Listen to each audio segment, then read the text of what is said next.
Mulheres na Educação, né? Em 1910 foi criada, né, o Partido Republicano Feminino, um partido que reivindicava o direito ao voto e a emancipação feminina. Mais tarde, em 1917, as lideranças desse partido organizaram uma marcha, né, com a presença de 90 mulheres. Aí nós começamos a ter a movimentação das mulheres. Em 1918, nós tivemos a Maria Lacerda de Moura, republicana, em torno da educação, que foi, na verdade, um livro também entre a lista de obras importantes que marcaram o começo do feminismo brasileiro. Nele, Maria Lacerda, ela defende o processo educacional, na libertação feminina, o reforço que existe, a instrução, né? E um fato indispensável à transformação da vida das mulheres. Ou seja, são mulheres que começaram a escrever da importância da mulher ter a educação, né? A mulher participar desse processo da educação para contribuir também dentro da sua estrutura,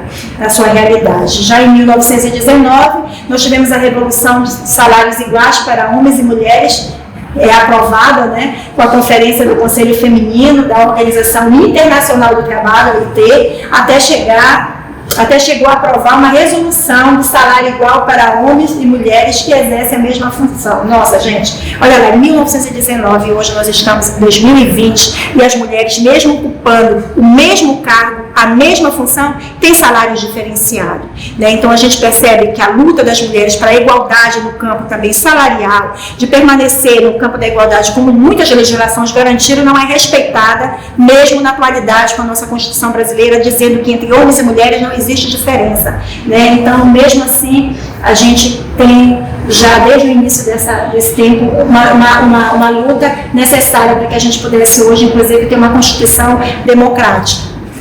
Mulheres no esporte, olha que maravilha, né? Que hoje também é uma grande luta ainda, o respeito das mulheres hoje no esporte. Muita gente sabe que muito se faz para incentivo do esporte masculino e muito pouco para o esporte feminino. Isso a gente tem acompanhado muito, essa separação e esse olhar diferenciado. Aqui são mulheres reunidas no jogo de futebol, né, moradoras do bairro de Tremembé, né? Essa foto é uma foto antiga que coloca que em 1921, o primeiro jogo de futebol entre as mulheres. Foi a primeira partida de futebol feminino que aconteceu, né, entre mulheres dos bairros e na zona norte de São Paulo, ou seja, né, as mulheres começando a ocupar o seu espaço em todas as áreas. Pode passar, por favor?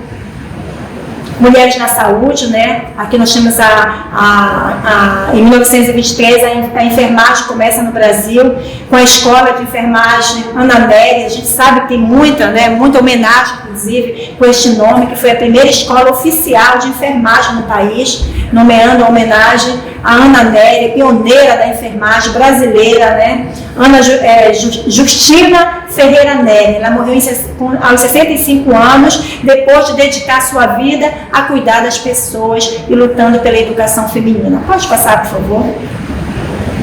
Aqui são as mulheres no poder executivo, né? A gente traz aqui para vocês de 1928, a primeira prefeita brasileira eleita, quando ainda nem existia o voto feminino, que foi a Alzira, né? Alzira Soriano de Souza, que abriu espaço para as mulheres na política. Ela foi a primeira mulher a assumir o governo de uma cidade, e acho que Rio Grande do Norte, e não apenas no Brasil, mas na América Latina inteira, né? Maria Luzia Fontenelle foi a primeira prefeita de uma capital brasileira em Fortaleza, né? Yolanda, a primeira governadora. Luzia Erundina foi a primeira prefeita da maior cidade do Brasil, São Paulo. Tivemos também a primeira presidente do país, a Dilma Rousseff.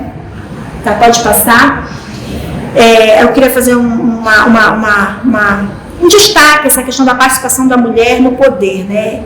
Com todo o esforço que as mulheres têm feito para ocupar o espaço dentro da história do Brasil, nós ainda estamos vivenciando eu diria assim, um distanciamento muito grande do número de mulheres ocupando os espaços de poder e decisão.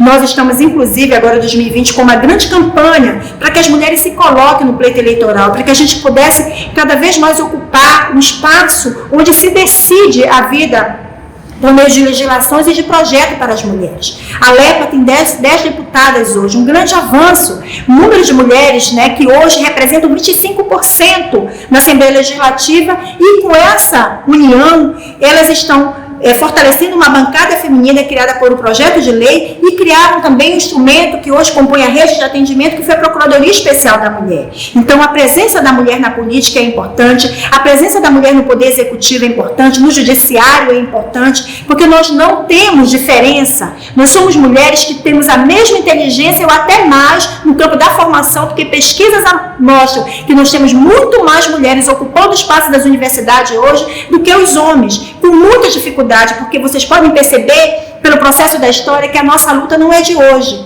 para votar, para estudar, para exercer a cultura, para ser poeta, para ser escritora. Então, todo é um processo de construção. Isso faz com que a gente cada vez mais resista e diga que é importante as mulheres terem um empoderamento da sua história para que ela possa cada vez mais reforçar a nossa participação em todas as estruturas necessárias para que a gente tenha uma realidade mais justa para as mulheres. Tá? Aqui foi a mulher, né? As mulheres nas Olimpíadas também, em 1932, né, a gente teve aí a Maria, que se tornou a primeira mulher a participar das Olimpíadas. Isso também para a gente é muito importante, que é a participação da mulher no esporte.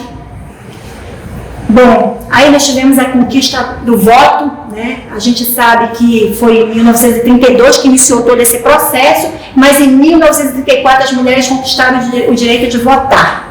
E somente em 1934 o voto feminino passa a ser regulamentado no país para mulheres de todas as rendas, origens ou estado civil. 2 anos antes, em 1932, solteiras e viúvas com renda própria e mulheres casadas somente votavam com a permissão do marido, né? Não podiam votar. Já ali em 1934 nós tivemos a regulamentação de todas as mulheres independentes, casadas, viúvas, solteiras, né? Elas tinham direito ao voto. Tivemos ali a responsável pela organização, Beta, né?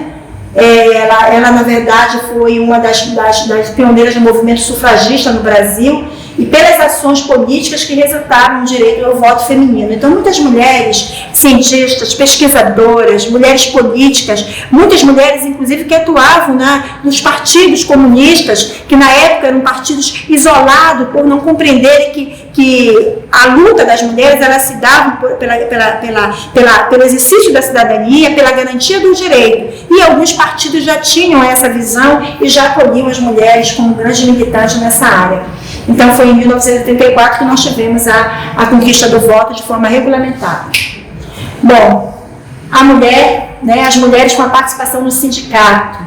Em 1936 nós tivemos o primeiro sindicato das domésticas, né, que foi criado pela filha de uma empregada doméstica, Laudelina Campos de Melo. Ela criou a Associação de Trabalhadores, né, Domésticos, aqui deveria ser Trabalhadoras Domésticas, primeiro sindicato das domésticas no Brasil para combater a rotina do racismo e exploração das condições de trabalho. Olha só, gente, como nós tivemos mulheres guerreiras que enfrentaram toda uma realidade para criar um momento, né, de discussão dentro de uma estrutura de sindicato para garantir o direito da mulher. Né? E hoje nós sabemos que o Sindicato das Trabalhadoras Domésticas é um sindicato atuante, é um sindicato que ainda existe, que está cada vez mais tentando enfrentar esse sistema que não valoriza as trabalhadoras e principalmente as mulheres negras, né, onde nós alcançamos aí vários avanços, mas onde as mulheres brancas sempre estão cada vez mais diminuindo a violência. E para as mulheres negras, infelizmente, a gente precisa ainda tratar isso de forma muito mais específica,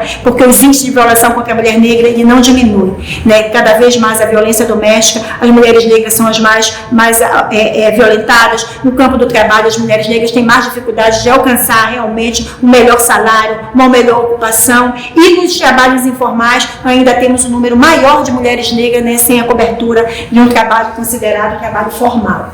Pode passar. A polêmica em torno das mulheres brasileiras, isso aqui, né, nós tivemos em 1954 a Marta Rocha, que foi eleita Miss Brasil, né, isso aí porque numa competição de beleza, né, que tinha padrões, né, que mereciam destaque, diz que a lenda de que a Miss da Bahia perdeu o Miss Universo para a americana por não ter um culote, por ter muito culote, ou seja, a partir daí começou a criar os padrões de beleza que infelizmente a mídia sempre foi perversa com as mulheres, a fazer anúncios de cervejas, do próprio Brasil, né? O Brasil fazia muito anúncio nessa parte cultural, na verdade, do turismo, mostrando as mulheres brasileiras com os peitos de fora, com as pernas de fora, tanto que com o estigma aí fora do país de que as mulheres brasileiras eram todas prostitutas. Isso não é verdade, foi realmente uma cultura equivocada, onde as mulheres precisam ser valorizadas pela sua existência, por ser mulher e não por ter um peito bonito, uma bunda bonita. Então, esses padrões de beleza, você que está nos ouvindo aí, eles não devem ter positividade nas nossas vidas. Devemos aceitar e sermos quem a gente é e entender que não precisamos cumprir aí uma regra de magreza,